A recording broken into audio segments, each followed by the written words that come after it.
Hello everyone, this is the second part of glycolytic pathway और glycolysis, जिसमें हम cycle study करने वाले हैं। तो ये जो साइकिल है ये विदाउट स्ट्रक्चर है, हम इसे विद स्ट्रक्चर भी देखेंगे। पहले हम देख लेते हैं कि यहाँ पे 10 रिएक्शन है टोटल, 1 2 3 4 5 6 7 8 9 10। और आपको मैंने 3 फेजेस में डिवाइड किया था, जिसमें से रिएक्शन नंबर 1 2 और 3 फेज़ 1 में आते हैं। ओके, फेज़ 1 में रिएक्शन नंबर 4 और 5 आते हैं फेज़ 2 में, जिसे हम स्प्लिटिंग फेज़ भी कहते हैं। ओके, फेज़ 2 में। Okay, then reaction number 6 to 10 आते हैं फेज़ 3, जिसे हम एनर्जी हार्वेस्टिंग या एनर्जी एक्सट्रैक्शन फेज़ भी कहते हैं। ओके, तो इस टाइप से ये 3 फेजेस में और 10 स्टेप्स में डिवाइड होता है। ठीक, अब हम जो साइकिल है इसे विथ स्ट्रक्चर ज़्यादा अच्छे से समझ सकते हैं, क्योंकि कहाँ पर फॉस्फेट ऐड हुआ है, कहाँ से रिमूव हुआ है। ठीक, आप अपने सिलेबस के अकॉर्डिंग इसे विथ स्ट्रक्चर और विदाउट स्ट्रक्चर बना सकते हैं। तो विथ स्ट्रक्चर हम ये साइकिल देखेंगे। ग्लूकोज से स्टार्ट होगा। ग्लूकोज का स्ट्रक्चर हमें बहुत अच्छे से पता है, 6 कार्बन शुगर होती है, एल्डिहाइडिक शुगर है। फर्स्ट रिएक्शन होगी, हेक्सोकाइनेज एंजाइम लगेगा, एटीपी कन्वर्ट होता है एडीपी में, मतलब यहाँ पर एक एटीपी यूज़ हुआ है। ओके, ये रिएक्शन नंबर 1 है। यहाँ पर ग्लूकोज कन्वर्ट हुआ है ग्लूकोज 6 फॉस्फेट में, यहाँ से जो एक फॉस्फेट रिमूव हुआ है, एटीपी एडीपी में कन्वर्ट हुआ है, जो फॉस्फेट निकला है वो कहाँ पर ऐड हो गया है, ग्लूकोज के 6 पोजीशन पर। तो ग्लूकोज किस में कन्वर्ट हो गया, ग्लूकोज 6 फॉस्फेट में। Okay, then reaction number 2, reaction number 2 में सिंपल ग्लूकोज 6 फॉस्फेट कन्वर्ट हुआ है फ्रक्टोज 6 फॉस्फेट में, मीन्स यहाँ पर सिर्फ इनका आइसोमराइजेशन हुआ है। ओके, तो एंजाइम क्या हो जाएगा, फॉस्फोग्लूको आइसोमरेस, या इसे हम कह सकते हैं फॉस्फोहेक्सोज आइसोमरेस, क्योंकि 6 कार्बन शुगर है, फॉस्फेट बाइंड है, तो फॉस्फोग्लूको या फॉस्फोहेक्सोज रिएक्शन कौन सी हो रही है, आइसोमराइजेशन, तो एंजाइम हो जाएगा आइसोमरेस। और simple glucose 6 phosphate fructose 6 phosphate में कन्वर्ट हो गया है। ये एक दूसरे के आइसोमर होते हैं, किस टाइप के, फंक्शनल ग्रुप आइसोमर। यहाँ पर एल्डिहाइडिक फंक्शनल ग्रुप है, यहाँ पर कीटोनिक फंक्शनल ग्रुप है। तो ग्लूकोज 6 फॉस्फेट में कन्वर्ट हुआ, ग्लूकोज 6 फॉस्फेट फ्रक्टोज 6 फॉस्फेट में कन्वर्ट हो गया। Next step reaction number 3। Okay, तो जैसे आपको मैंने बताया था रिएक्शन नंबर 1 और रिएक्शन नंबर 3 क्या होती है, इरिवर्सिबल। देखिए यूनिडायरेक्शनल है, वन साइडेड एरो है।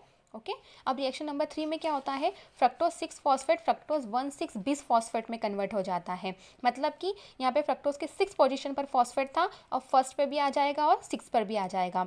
फॉस्फेट के लिए क्या चाहिए, एटीपी, तो एटीपी एडीपी में कन्वर्ट हुआ, फॉस्फेट रिलीज हुआ, 6 पर तो था ही, फर्स्ट पर भी ऐड हो गया, तो फ्रक्टोज 6 फॉस्फेट से कन्वर्ट हो गया फ्रक्टोज 1,6 बिस फॉस्फेट में। एंजाइम हो जाएगा फॉस्फोफ्रक्टोकाइनेज। ओके, काइनेज या तो यहाँ पर फॉस्फोराइलेशन कराएंगे या डिफॉस्फोराइलेशन करवाएंगे। ओके, तो यहाँ पर क्या किया है, फॉस्फोराइलेशन करवाया है, फॉस्फोफ्रक्टोकाइनेज। काइनेज वर्ड आ रहा है, मीन्स फॉस्फेट से रिलेटेड कोई काम हो रहा है। ओके, तो फ्रक्टोज 6 फॉस्फेट कन्वर्ट हो गया है फ्रक्टोज 1,6 बिस फॉस्फेट में। देन ये हमारा फर्स्ट वाला फेज कन्वर्ट कंप्लीट हो गया है, प्राइमिंग फेज। सेकेंड फेज था हमारा स्प्लिटिंग फेज, मतलब यहाँ से ये जो साइकिल है दो साइड में स्प्लिट हो जाएगी। ओके, तो फ्रक्टोज 1,6 बिस फॉस्फेट स्प्लिट हो गया है। 6 कार्बन शुगर थी, इसने 3 कार्बन का एक कंपाउंड बना लिया, डाईहाइड्रोक्सी एसीटोन फॉस्फेट, दूसरा कंपाउंड बना लिया ग्लिसरॉल्डिहाइड 3 फॉस्फेट। ओके, तो ये स्प्लिट हो गया है। ठीक, तो ये रिएक्शन नंबर 3, ये रिएक्शन नंबर 4 एंड ये this is the reaction number 5। Okay, तो दो पार्ट्स में ये स्प्लिट हो गया है, dihydroxy acetone phosphate and glyceraldehyde 3 phosphate. अब ग्लिसरॉल्डिहाइड 3 फॉस्फेट से ये साइकिल कंटिन्यू होगा। ये दोनों भी एक दूसरे के आइसोमर होते हैं, ये कीटोनिक ग्रुप है, कीटोनिक ग्रुप वाला शुगर है, ये एल्डिहाइडिक ग्रुप वाला शुगर है, ये भी आपस में क्या होते हैं, आइसोमर होते हैं।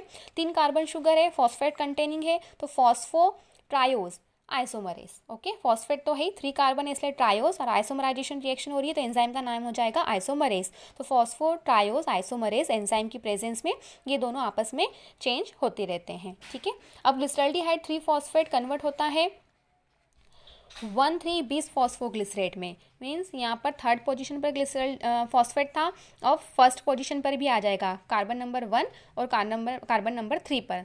तो कंपाउंड का नाम क्या हो जाएगा, 1,3 बिस फॉस्फोग्लिसरेट। यहाँ पर एंजाइम लगता है ग्लिसरॉल्डिहाइड 3 फॉस्फेट डीहाइड्रोजिनेज।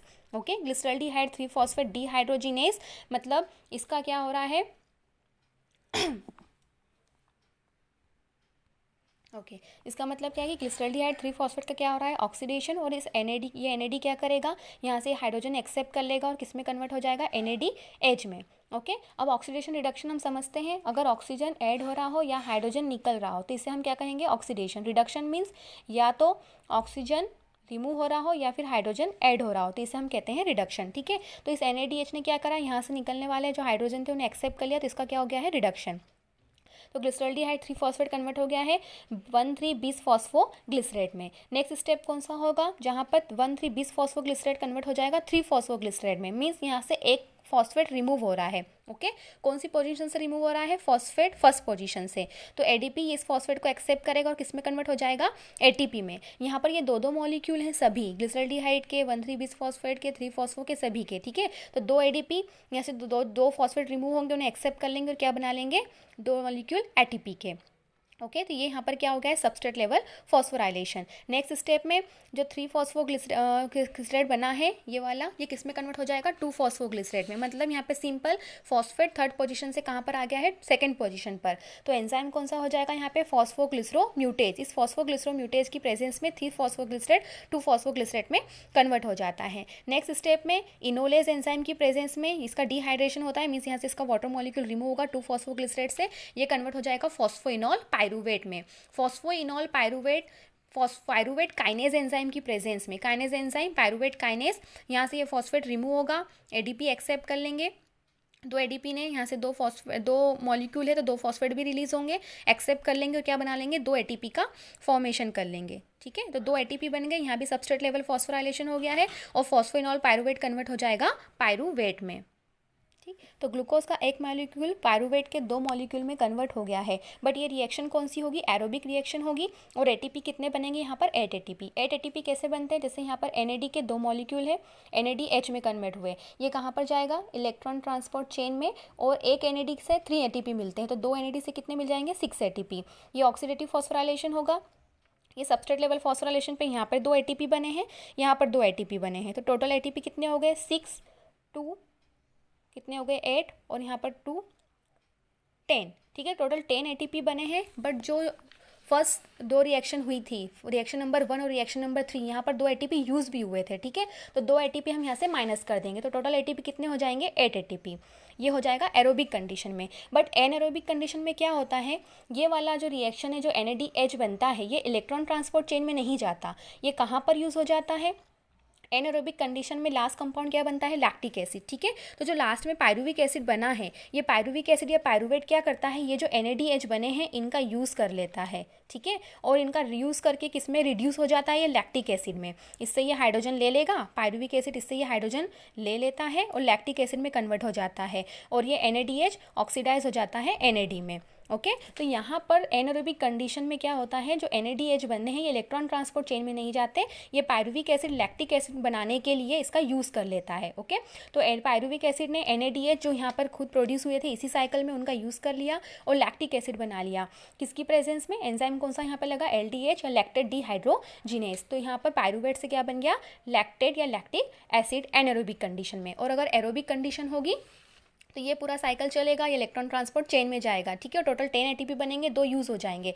बट अगर एनारोबिक कंडीशन है तो ये वाला स्टेप एटीपी प्रोडक्शन का नहीं होगा, ओनली ये वाला 2 एटीपी और ये वाले 2 एटीपी कितने हो जाएंगे, 4 एटीपी और 2 सबसे फर्स्ट वाली रिएक्शन में यूज़ हो जाएंगे। टोटल नेट एटीपी कितना बचेगा हमारे पास, सिर्फ 2 एटीपी। इसे हम एनर्जेटिक्स में और अच्छे से समझेंगे। अभी हम लोगों ने जो साइकिल देखा है, इस साइकिल में कहाँ पर फॉस्फोराइलेशन हो रहा है, कहाँ पर डिफॉस्फोराइलेशन, एरोबिक कंडीशन में क्या होता है, एनारोबिक में क्या होता है, ठीक है। तो ये विद स्ट्रक्चर से हम इसे इजीली समझ सकते थे।